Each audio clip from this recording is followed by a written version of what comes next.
Hello बच्चों, चलिए प्रश्न को पढ़ते। इसमें लिखा ऐसे नाभिक जिनमें प्रोटॉन की अस्थायित्व संख्या Z बराबर 2, 8, 20, 28, 50, 52 और न्यूट्रॉन की अस्थायित्व संख्या N बराबर 2, 8, 20, 28, 50, 82, 126 है, अत्यधिक अस्थायी पाए जाते हैं। तो अस्थायित्व संख्या का अस्तित्व जो है क्या इंगित करता है, यानी बच्चों जो हमारे जिन नाभिकों में इस प्रकार से ये प्रोटॉनों की संख्या और न्यूट्रॉनों की संख्या होती है वो अधिक अस्थायी होते हैं। तो ये बात जो है बच्चों, ये अस्थायित्व संख्या जो अस्तित्व में है, इसका ये क्या इंगित करता है बच्चों।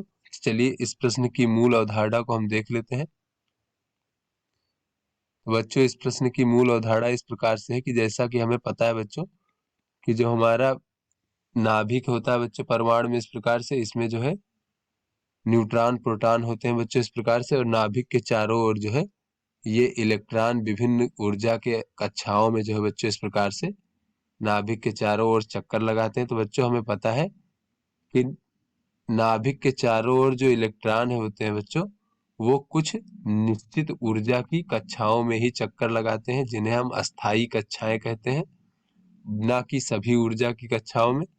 तो इस प्रकार से बच्चों यहाँ पर नाभिक के चारों ओर कुछ निश्चित अस्थायी ऊर्जा की कक्षाएं होती हैं, जिनमें इलेक्ट्रॉन हमारे चक्कर लगाते हैं और उसमें अस्थायी रहते हैं। चलिए अपने प्रश्न को हल करते हैं। तो यहाँ पर कहा जा रहा है कि ये जो अस्थायित्व संख्या है, चाहे प्रोटॉन की अस्थायित्व संख्या, न्यूट्रॉन की अस्थायित्व संख्या, जब इतनी संख्या में प्रोटॉन या न्यूट्रॉन होते हैं तो हमारा नाभिक जो है वो अत्यधिक अस्थायी पाया जाता है।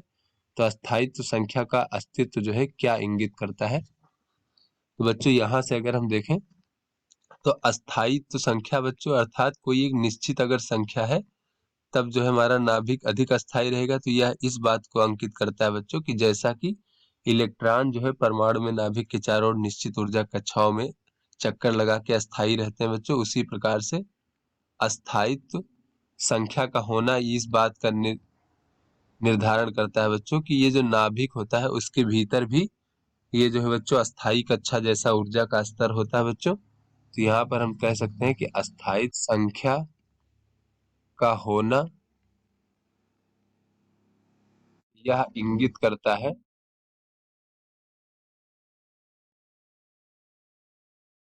कि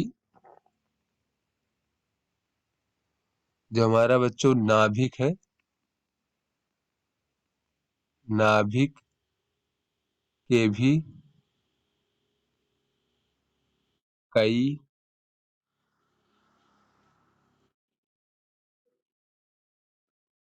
अस्थायी ऊर्जा स्तर होते हैं बच्चों, अस्थायी ऊर्जा अवस्थाएं होती हैं।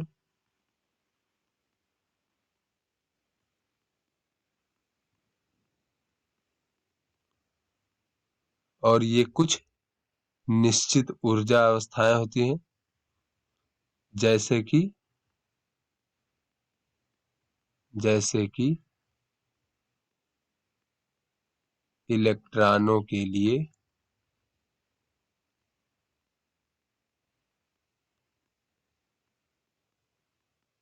परमाणु में कुछ निश्चित अस्थायी ऊर्जा अवस्थाएं होती हैं।